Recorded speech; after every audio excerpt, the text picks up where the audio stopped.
Hello my dear students, today we will start a new chapter that is chapter 3 and chapter 3 का नाम है matrices।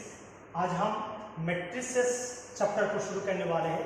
ये बहुत interesting chapter है और ये आपको बहुत इंटरेस्ट लगेगा। इसका न्यूमेरिकल भी बहुत इजी है और ये हमारी मैथमेटिक्स के साथ हमारी और भी रिलेटेड चैप्टर या और भी जैसे कि फिजिक्स केमिस्ट्री फिजिक्स में भी इसका बहुत ज़्यादा यूजेस है। ठीक है, तो we will start this chapter. तो ये है हमारा टॉपिक्स ऑफ दिस चैप्टर। ठीक है, इस चैप्टर में क्या क्या टॉपिक हम डिस्कस करेंगे ये हम पहले देख लेते हैं। पहले हम क्या डिस्कस करेंगे इस टॉपिक से रिलेटेड इंट्रोडक्शन। क्या इंट्रोडक्शन इस चैप्टर का मतलब इस चैप्टर को किसने इन्वेंट किया है और ये चैप्टर और ये जो टॉपिक है मैट्रिसेस, इसको हम कहाँ पे यूज करेंगे मैथमेटिक्स पे और कहाँ पे यूज करेंगे और किसी ब्रांच पे अगर यूज किया जाता है तो वहाँ पे हम कैसे यूज करेंगे। उसके बाद मैट्रिक्स क्या है वो हम सीखेंगे, ऑर्डर ऑफ मैट्रिक्स क्या है वो भी हम पढ़ेंगे, फॉर्मेशन ऑफ मैट्रिक्स भी हम पढ़ेंगे, टाइप्स ऑफ मैट्रिक्स हम पढ़ेंगे, इक्वलिटी ऑफ मैट्रिक्स हम पढ़ेंगे, ऑपरेशनल मैट्रिक्स हम पढ़ेंगे, ट्रांसपोज ऑफ मैट्रिक्स हम पढ़ेंगे and finally elementary operation and invertible matrix हम पढ़ेंगे। ठीक है, तो ये सारे टॉपिक है इस चैप्टर के अंदर। इस सारे टॉपिक को हम डिस्कस करेंगे through this chapter. Okay, now we will start the first topic that is introduction. तो इंट्रोडक्शन पे आपको दिखाई दे रहा है, मैंने यहाँ पे 3 पॉइंट लिखा हुआ है। तो पहले एक एक करके हम पॉइंट को पढ़ लेते हैं। जैसे कि जो फर्स्ट पॉइंट है यहाँ पे बोला है the term matrix was introduced by the 19th century English mathematician James Sylvester, but it was his friend the mathematician Arthur Cayley who developed the algebraic aspect of matrices in 2 papers in 1850। मतलब matrix को किसने invent किया है इसके related मैंने यहाँ पे notes आपको लिखाया है। तो उसको इन्वेंट किया है 19th सेंचुरी पे इंग्लिश मैथमेटिशियन जेम्स स्टेनबस्टर। ठीक है, इन्होंने उसको इन्वेंट किया है और ये इन्वेंट करने से मतलब वो कहाँ से इसका कॉन्सेप्ट उनके पास आया। उनका एक फ्रेंड है जिनका नाम है आर्थर केले। उन्होंने क्या किया था, develop algebraic aspect of matrices. वहां पे उन्होंने 2 पेपर जैसे कि पीएचडी के पेपर में हम सबमिट करते हैं ना, उसी पेपर में इन्होंने मैट्रिक्स रिलेटेड कुछ चीज 1815 में 2 पेपर में सबमिट किया था। उसी से ये साइंटिस्ट ने क्या किया, उसको मैट्रिक्स को वहां से उठाया और उन्होंने वहां पे उसका इन्वेंट या उनका वहां पे उन्होंने डेवलप किया। ठीक है, तो ये हमें समझ में आया कि वो कहाँ पे किसने डेवलप किया है इस चैप्टर को। उसके बाद हम पढ़ेंगे ये जो चैप्टर मैट्रिक्स है ये हमारी कहाँ पे हमें उसको यूज कर सकते हैं और ये हमारे फ्यूचर पे कितने मतलब एडवांटेज लेके आने वाला है और कितने यूजफुल है और कहाँ पे हम उसको यूज करेंगे ये हम देखेंगे। Second point, the knowledge of matrices is necessary in the various branches of mathematics. Mathematics के बहुत सारे ब्रांच होते हैं, वो बहुत ज्यादा मतलब वेरियस ब्रांचेस में हम उसको यूज करेंगे मैट्रिक्स के। जैसे कि 1-2 ब्रांच मैंने यहाँ पे बताया है। This mathematical tools simplify the method for solving system of linear equation. System of linear equation पे इसका बहुत ज्यादा यूज होता है। ठीक है, और भी ब्रांच है, और भी ब्रांच में हम उसको यूज करते हैं। मैंने वहां पे पुट नहीं किया है। आप अगर नेट यूज करते हो तो नेट पे जाके उसका देख सकते हो कि मैट्रिसेस को आप कहाँ कहाँ पे यूज कर सकते हो। ठीक है, अच्छा उसके बाद उसका मैथमेटिक्स को अगर हमने छोड़ दिया तो मैथमेटिक्स के बाद भी हमें इस चैप्टर को कई जगह यूज कर सकते हैं। जैसे कि देखो यहाँ पे matrices are the applied in the study of electrical circuits. ठीक है, हम फिजिक्स के इलेक्ट्रिकल सर्किट में भी मैट्रिक्स को यूज करेंगे। क्वांटम मैकेनिज्म में भी हम उसको यूज करेंगे। ऑप्टिक्स चैप्टर ये आपकी क्लास 12 में भी है, ये तीनों चैप्टर आपके 12 में भी है फिजिक्स के चैप्टर में, तो यहाँ पे भी हम उसको यूज करेंगे। It helps in the calculation of battery power of output. Battery power of output के कैलकुलेशन में भी मैट्रिक्स का यूज होता है और इसका हेल्प हम लेते हैं वहां से। Register conversion of electrical energy into another useful energy, यहाँ पे भी हम उसको यूज कर सकते हैं। Therefore mathematical play a major role in the calculation. मतलब मैट्रिसेस ये बहुत ज्यादा कैलकुलेशन पे बहुत ज्यादा रोल इंपॉर्टेंट करता है। ठीक है, तो ये था मैथमेटिक्स का इंट्रोडक्शन पार्ट। अब हम शुरू करेंगे व्हाट इज मैट्रिक्स और उसके रिलेटेड टॉपिक्स। उससे पहले मैं मैथमेटिक्स का और एक बेसिक चीज आपको बताना चाहता हूँ जो शायद आप लोगों को मालूम भी है और शायद नहीं मालूम भी है। जैसे कि हमने क्लास 11 पे सेट चैप्टर पढ़ा था। सेट में हमने क्या बोला था आप लोगों को कि डाटा कलेक्ट करना है और कौन सा डाटा कलेक्ट करना है, वेल डिफाइंड डाटा कलेक्ट करना है।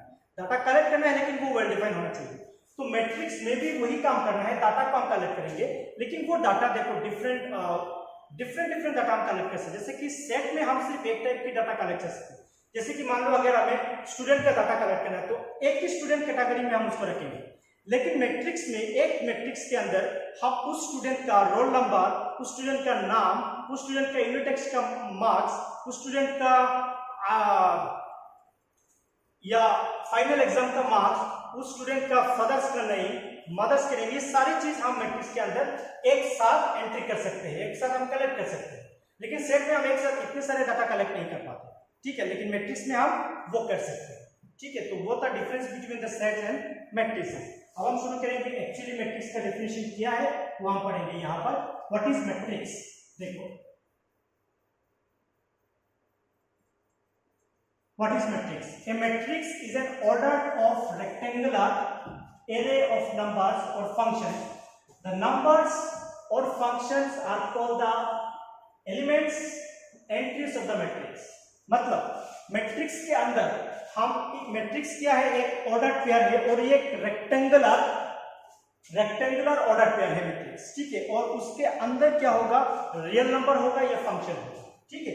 उसके अंदर मैट्रिक्स के अंदर हम रियल नंबर या फंक्शन पुट करेंगे। वो जो रियल नंबर है, वो जो फंक्शन है, उसी को हम बोलेंगे उस मैट्रिक्स का एलिमेंट्स। जैसे कि मान लो अगर मैंने एक एग्जांपल लिया, मैट्रिक्स को हम इस तरह से डिनोट करते हैं थर्ड ब्रैकेट से, ठीक है। और वो रहता है रेक्टेंगुलर एरे, मतलब उसमें रो भी होगा और कॉलम भी होगा। रो मतलब समझते हो, रो मतलब जो हॉरिजॉन्टल लाइन होता है ना, उसी को हम रो बोलते हैं, और कॉलम मतलब जो वर्टिकल लाइन है उसको हम कॉलम बोलते हैं। मान लो मैंने यहाँ पे कुछ चीज यहाँ पे बैठा है, जैसे कि sin x, cos x, यहाँ पे मैंने पुट किया 1, यहाँ पे मैंने पुट किया -1। अब देखो ये एक मैट्रिक्स है, कैसे? क्योंकि यहाँ पे फंक्शन आया है। क्या फंक्शन आया है? sin x cos x, ये फंक्शन है। 1 -1 ये रियल नंबर है, मतलब ये डाटा है, रियल नंबर भी है और फंक्शन भी है। तो ये जो रियल नंबर और फंक्शन मैंने पुट किया है, ये होगा मैट्रिक्स का एलिमेंट। ये sin x भी एक एलिमेंट है, cos x भी एक एलिमेंट है, 1 भी एक एलिमेंट है, -1 भी एक एलिमेंट है, ठीक है। अब देखो इसको मैंने किस तरह से रिप्रेजेंट किया, थर्ड ब्रैकेट से रिप्रेजेंट किया, ठीक है। और उसमें कितना रो है, देखो ये एक रो है और ये एक रो है, मतलब 2 रो है। और कॉलम कितना है, ये कॉलम है और ये कॉलम है, मतलब 2 कॉलम है, 2 रो और 2 कॉलम। और इसको हम डिफाइन करेंगे और लास्ट में पढ़ने वाले हैं 2 क्रॉस 2, मतलब 2 रो 2 कॉलम। तो इसी तरह हम मैट्रिक्स को डिफाइन करते हैं। क्लियर है बात? मैट्रिक्स का मतलब है is an order of rectangular array of numbers और फंक्शन, और उसके अंदर जो भी होगा उसको हम बोलेंगे उसका एलिमेंट। अब देखो ऑर्डर क्या है, उसी को हम पढ़ेंगे। ऑर्डर पेयर क्या है वो हम पढ़ लेते हैं। ऑर्डर पेयर देखो, ऑर्डर ऑफ मैट्रिक्स। मैट्रिक्स का ऑर्डर क्या होता है? If a matrix has m rows and n column, मतलब एक मैट्रिक्स के अंदर कितने सारे रो दे सकते हो वो कोई डिफाइन नहीं है। आप m रो दे सकते हो, n कॉलम दे सकते हो, मतलब इनफाइनाइट नंबर ऑफ रो भी देख सकते हो, इनफाइनाइट नंबर कॉलम भी लिख सकते हो। तो एक मैट्रिक्स के अंदर अगर m रोज है और n कॉलम है, then order is written as m cross s। उसका ऑर्डर आप कैसे लिखोगे? m cross. जैसे कि वो जो मैंने अभी आपको एग्जांपल दिया था sin x cos x 1 -1, उसमें मैंने 2 क्रॉस 2 लिखा था। तो उस मैट्रिक्स का ऑर्डर है 2 क्रॉस 2, क्योंकि उसमें 2 रो है 2 कॉलम है, तो उसका ऑर्डर होगा 2 क्रॉस 2। यहाँ पे मैंने m रो बोला है, m कुछ भी हो सकता है, 1 2 3 4 5 अप टू 100 1000 कुछ भी हो सकता है। तो वहां पे मैंने बोला है m रोज और n कॉलम, तो उसका ऑर्डर लिखोगे m क्रॉस n। और उसका एलिमेंट कैसे निकालोगे? उन दोनों को मल्टीप्लाई कर दो, उसका एलिमेंट आ जाएगा। जैसे कि देखो लास्ट जो एग्जांपल मैंने लिखा 2 रो 2 कॉलम, 2 2 जा 4, तो उसमें कितना एलिमेंट था? sin x cos x 2 और 1 -1 2 2 प्लस 2 होगा 4 एलिमेंट। तो मतलब ऑर्डर को अगर आपने मल्टीप्लाई कर दिया तो नंबर ऑफ एलिमेंट मिल जाएगा, ठीक है। तो मैं उसका जनरल रिप्रेजेंटेशन आपको दिखा रहा हूं। और यहाँ पे मैंने बोला है कि if a matrix has m cross n order then it has mn element, मतलब इन दोनों को मल्टीप्लाई कर दो तो इसमें कितना एलिमेंट है आपको समझ में आ जाएगा, ठीक है। आप निकाल लो। अब उसका जनरल रिप्रेजेंटेशन कैसे करेंगे? In the general am cross n, ये देखो ये am क्रॉस n मैंने लिखा है, इसका मतलब है जो सेट हो, जो मैट्रिक्स होगा उसमें m रोज होगा और n कॉलम्स होगा, और एलिमेंट क्या है? a एलिमेंट क्या है? a element. अच्छा, तो उसका रेक्टेंगुलर एरे हम कैसे निकालेंगे? देखो a11 a12 a13 dot dot dot dot up to a1n, ये था हमारा रो। इसी तरह हम a21 a22 a23 a2n ऐसे करते हैं हम जाएंगे A31 A41 A51, लास्ट तक हम कहाँ पे जाएंगे AM1 तक जाएंगे, उसके बाद AM2 AM3 अप टू कहाँ तक जाएंगे AMN तक जाएंगे। तो इसमें कितना रो आया 1 2 3 ऐसा करते हुए m रोज आया, कॉलम कितना आया 1 2 3 4 ऐसा करते हुए n कॉलम्स आया। तो उसका मतलब है उसका जो ऑर्डर है वो क्या है m क्रॉस n है। उसपे आप एक चीज और एक चीज जान सकते हो, बहुत इजी बात है ये। मैंने अगर बोला कि ये 1 2 क्या है, ये जो मैंने 1 A1 लिखा, इसका मतलब क्या है? इसका मतलब है ये जो एलिमेंट है ये कहाँ पे प्रेजेंट है, फर्स्ट रो फर्स्ट कॉलम पे प्रेजेंट है। अगर मैंने लिखा A12, मैंने यहाँ पे लिखा है ना A12, इसका मतलब क्या है, ये जो एलिमेंट है ये कहाँ पे प्रेजेंट है, फर्स्ट रो सेकंड कॉलम। ये रो रिप्रेजेंट करता है पहले वाला, दूसरे वाला रिप्रेजेंट करता है कॉलम, तो फर्स्ट रो सेकंड कॉलम। अगर मैंने उसको A51 लिखा तो इसका मतलब क्या हो रहा है कि ये जो A एलिमेंट है ये कहाँ पे प्रेजेंट है, ये फिफ्थ रो फर्स्ट कॉलम पे प्रेजेंट है। समझ में आ रहा है मेरी बात? ओके, अब देखो उसको शॉर्टकट भी आप देख सकते हो, इतना लंबा करके ना लिख के आप शॉर्टकट भी लिख सकते हो। शॉर्टकट आप कैसे लिखोगे, जैसे कि आपका मैट्रिक्स है A और एलिमेंट है उसके अंदर स्मॉल है, तो उसको आप दे दोगे I और J, ठीक है, थर्ड ब्रैकेट के अंदर I और J। और ये I क्या है, I रिप्रेजेंट करेगा 1 से लेकर आपको कहां तक m तक, तो लिखोगे 1 less than equal to I less than equal to m। इसका मतलब है ये जो I की जगह में आप क्या क्या वैल्यू पुट कर सकते हो, 1 कर सकते हो, 2 कर सकते हो, 3 कर सकते हो, अप टू आप m कर सकते हो। सिमिलरली ये जो j होगा ये भी होगा 1 less than equal to j less than equal to m, ये j है।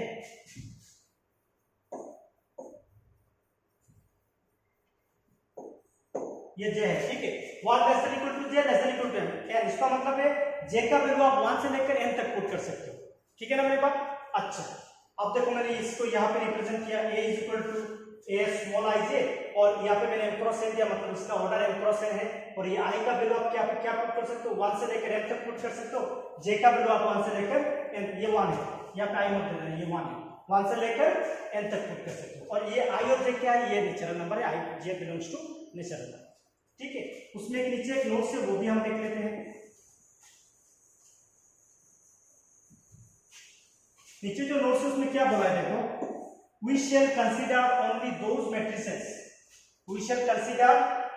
matrices whose elements are real or functions taking real values। that means set के अंदर जो भी हम वैल्यू पुट करेंगे वो रियल नंबर होगा और क्या होगा, फंक्शन होगा, उसके बाहर हम कुछ नहीं लिखेंगे, रियल नंबर और फंक्शन, ठीक है। अच्छा, तो ये था हमारा मैट्रिक्स चैप्टर का पहला जो टॉपिक है, मैट्रिक्स क्या है वो हम समझे यहाँ से, और हम समझे ऑर्डर ऑफ मैट्रिक्स क्या है, उसका फॉर्मेशन हम कैसे करते हैं ये भी हमने समझ लिया है, और मैट्रिक्स के अंदर ऑर्डर पेयर कैसे निकालते हैं ये भी हमने समझ लिया है। अब हम उसके रिलेटेड दो एक नोट्स पढ़ेंगे, जैसे कि नेक्स्ट स्लाइड में मैंने दिखाया आपको some important points. First point पे आपको क्या बोला है कि नंबर ऑफ एलिमेंट्स इज, अगर m क्रॉस n है तो मैट्रिक्स इज mn, मतलब एक मैट्रिक्स का ऑर्डर पेयर अगर mn है तो उसके अंदर नंबर ऑफ एलिमेंट कैसे होगा, वो मैंने प्रीवियस स्लाइड में भी आपको बताया है कि उसका आंसर होगा उन दोनों को मल्टीप्लाई करके, m और n को मल्टीप्लाई करोगे तो नंबर ऑफ एलिमेंट आ जाएगा। जैसे कि मैंने यहाँ पे एक एग्जांपल दिया है, number of elements is 2 cross 3, मतलब इस मैट्रिक्स के अंदर 2 रो है और 3 कॉलम है, तो उसको अंदर कितना एलिमेंट होगा, 2 3 जा 6 element, total number of element कितना होगा, 6 होगा। अच्छा, ये बात बहुत इंपॉर्टेंट है, इसके रिलेटेड न्यूमेरिकल भी आपको एक्सरसाइज 3.1 पे मिलने वाला है, तो ये बात ध्यान से देखो। नोट्स नंबर 2 पे क्या बोला है, देखो, if the number of elements are 12, अगर पहले से मुझे मालूम है इस सेट के अंदर 12 एलिमेंट है, तो उस सेट का ऑर्डर हम कितना ऑर्डर हम बना सकते हैं, उस सेट का मैट्रिक्स का ऑर्डर हम कितना बना सकते हैं। मान लो आपको बोल दिया कि एक मैट्रिक्स के अंदर 12 एलिमेंट है, तो अब उसका ऑर्डर आप कैसे बनाओगे, कितना ऑर्डर क्या उसका होगा, ठीक है, कितना ऑर्डर आप बना सकते हो, कितने टाइप का मैट्रिक्स आप बना सकते हो, ये बात होगी। तो ये बहुत सिंपल है, आप क्या करोगे, 12 का फैक्टर निकालो। जैसे कि 12 का फैक्टर हम कैसे निकालेंगे, 12 इक्वल टू हम लिखेंगे 1 12 जा 12, 2 6 जा 12, 3 4 जा 12, 4 3 जा 12, और उसके बाद जाओगे और तो नहीं आएगा, 4 के बाद तो नहीं आ रहा है, 6 2 जा 2 आर 12, 6 2 आर 12, उसके बाद आ रहा है 12 1 आर 12, और कुछ आएगा क्या, और कुछ भी नहीं आएगा। ये जो मैंने लिखा 1 12, ये उसका एक ऑर्डर हो गया। ठीक है। ये जो मैंने लिखा 2 6 ये भी उसका एक ऑर्डर हुआ, ठीक है, क्योंकि देखो 12 कौन सा 12 और ये डिफाइन कर रहा है फर्स्ट रो, एक 1 रो, ये डिफाइन कर रहा है 12 कॉलम, मतलब इस मैट्रिक्स के अंदर एक रो है और 12 कॉलम है। 2 क्रॉस 6 मतलब 2 6 12 एलिमेंट आ रहा है, ठीक है ना, और इसका मतलब है इस मैट्रिक्स के अंदर 2 रो है और 6 कॉलम है। 3 क्रॉस 4 इसका मतलब है इस मैट्रिक्स के अंदर 3 रो है 4 कॉलम है, 4 रो है 3 कॉलम है, 6 रो है 2 कॉलम है, 12 रो है 1 कॉलम। तो ये जो मैं रिप्रेजेंटेशन लिखा इतना पॉसिबल मैं ऑर्डर बना सकता हूं अगर मेरे पास एलिमेंट कितना हुआ 12 हुआ, ठीक है। अगर मान लो मेरे पास एलिमेंट 6 है तो मैं कितना ऑर्डर पे बना सकता हूं, ये भी देख लो, कोई भी कितने भी एलिमेंट हो आप उसका ऑर्डर पे बना सकते हो। जैसे कि अगर मान लो मेरे पास 6 है, टोटल नंबर ऑफ एलिमेंट मुझे मालूम है 6 है, तो मैं पहले उसका फैक्टर निकालूंगा। 1 6 जार 6, 2 3 जार 6, 3 2 जार 6, 6 1 जार 6, और कुछ आएगा नहीं आएगा, तो मैं कितना ऑर्डर पे बना सकता हूँ 1 2 3 4 ऑर्डर पे बना सकता हूँ। तो ये होगा 1 दूसरा तीसरा चौथा, और ये सारे को मल्टीप्लाई करो रिजल्ट 6 ही आएगा, और ये रिप्रेजेंट करेगा रो, ये रिप्रेजेंट करेगा कॉलम। अगर मान लो आपके पास टोटल नंबर एलिमेंट 5 है तो इसका ऑर्डर पेयर कैसे होगा 1 क्रॉस 5 और 5 क्रॉस 1, और कुछ आएगा क्या नहीं, और कुछ से मल्टीप्लाई करके 5 मिलता है क्या नहीं मिलता है, तो 1 क्रॉस 5 करोगे तो इसमें ये जो मैट्रिक्स ये रिप्रेजेंट करेगा, इसके अंदर 1 रो है और 5th कॉलम है, इसके अंदर 5th रो है और 1 कॉलम है। तो इसी तरह से हम क्या करेंगे, नंबर ऑफ पॉसिबल मैट्रिक्स कितना बना सकते हैं ये रिप्रेजेंट कर सकते हैं नंबर ऑफ एलिमेंट अगर हमें मालूम है पहले से। अगर मुझे मालूम है कि इस मैट्रिक्स के अंदर इतने नंबर एलिमेंट है तो उस नंबर ऑफ एलिमेंट से हम उस मैट्रिक्स को कितने टाइप्स में लिख सकते हैं वो हम बोल सकते हैं। कैसे बोल सकते हैं ये मैंने यहाँ पे एक्सप्लेन किया। और एक बहुत इंपॉर्टेंट बात आपको मालूम करना जरूरी है, ये जो मैंने 3rd पॉइंट पे लिखा, देखो 3rd पॉइंट पे मैंने एक बात लिखा, ये बहुत इंपॉर्टेंट बात है। मैंने बोला यहाँ पर matrix does not give a numerical value, मतलब एक मैट्रिक्स के क्वेश्चन को सॉल्व करने के बाद कभी भी आपको कुछ न्यूमेरिकल वैल्यू नहीं मिलेगा, एक मैट्रिक्स ही मिलेगा। मतलब एक मैट्रिक्स का क्वेश्चन आप सॉल्व करोगे तो सॉल्व करने के बाद कभी भी आपको 2 3 4 5 0 ऐसा रिजल्ट नहीं मिलेगा, आपको मिलेगा एक मैट्रिक्स। एक मैट्रिक्स को सॉल्व करने के बाद रिजल्ट हमेशा आपको क्या मिलता है, एक मैट्रिक्स ही मिलता है। तो यहाँ पे इसलिए मैंने बोला matrix does not give a numerical value, matrix से हम कुछ न्यूमेरिकल वैल्यू नहीं डिफाइन कर सकते, ठीक है। तो ये था हमारा कुछ सम इंपॉर्टेंट पॉइंट्स। अब हम जाएंगे नेक्स्ट टॉपिक पर। नेक्स्ट टॉपिक क्या है, types of matrix, very very important. अगर टाइप आप लोगों को नहीं मालूम है तो आप न्यूमेरिकल सॉल्व नहीं कर पाओगे, तो टाइप आपको मालूम होना जरूरी है। पहले जो टाइप है उसका डेफिनेशन है, उसका जो टाइप है वो बोलता है कि कॉलम मैट्रिक्स। कॉलम मैट्रिक्स क्या है, कॉलम मैट्रिक्स वो है जिस मैट्रिक्स के अंदर सिर्फ और सिर्फ कॉलम है उसको हम बोलेंगे ओनली, सिर्फ और सिर्फ एक कॉलम है उसको हम बोलेंगे कॉलम मैट्रिक्स। जैसे कि देखो यहाँ पर A matrix uses only one column is called a column matrix। इस मैट्रिक्स में देखो कितना कॉलम है, 1 कॉलम। रो कितना है, 1 2 3 रो है। रो कुछ नहीं डिफाइन करता है, कॉलम मैट्रिक्स के लिए सिर्फ कॉलम ही डिफाइन करता है। अगर कॉलम एक है तो हम उसको बोलेंगे कॉलम मैट्रिक्स, ठीक है। और रो कितने हैं, 1 हो 2 हो 3 हो 4 हो, उससे मुझे कोई लेना देना नहीं है। सिमिलरली इनका जनरल फॉर्म लिखोगे इस तरह से AIJ M क्रॉस N, मतलब रो के जगह में आपको 1 ही देना है, और सॉरी कॉलम के जगह में, और रो के जगह में आप कुछ भी बिठा सकते हो, 1 2 3 4 5 6 7 8 कुछ भी बिठा सकते हो, कोई दिक्कत नहीं। सिमिलरली जो सेकंड टाइप है वो है रो मैट्रिक्स। रो मैट्रिक्स का मतलब वही कंसेप्ट, कॉलम मैट्रिक्स में एक कॉलम था, रो मैट्रिक्स में सिर्फ एक ही रो होगा। अगर किसी मैट्रिक्स के अंदर एक रो है तो हम उसको बोलेंगे रो मैट्रिक्स। जैसे कि यहाँ पे एग्जांपल देखो, यहाँ पे मैंने एक रो दिया, सिर्फ एक रो, कॉलम कितना है 1 2 3 कॉलम है, कॉलम से मुझे कोई लेना देना नहीं है। रो मैट्रिक्स के लिए कॉलम से लेना देना नहीं है, और कॉलम मैट्रिक्स के लिए रो से हमें लेना देना नहीं है। रो मैट्रिक्स में हम देखेंगे कितना रो है, अगर एक रो है तो हम उसको बोलेंगे रो मैट्रिक्स, और कॉलम मैट्रिक्स से देखेंगे अगर एक कॉलम है तो हम उसको बोलेंगे कॉलम मैट्रिक्स। तो आई होप आप लोगों को यहाँ तक समझ में आया। Okay my dear student, today we will stop here, thank you so much. Next class में हम उसके और भी टाइप्स है उसके बारे में हम डिस्कस करेंगे। Today we will stop here, thank you so much.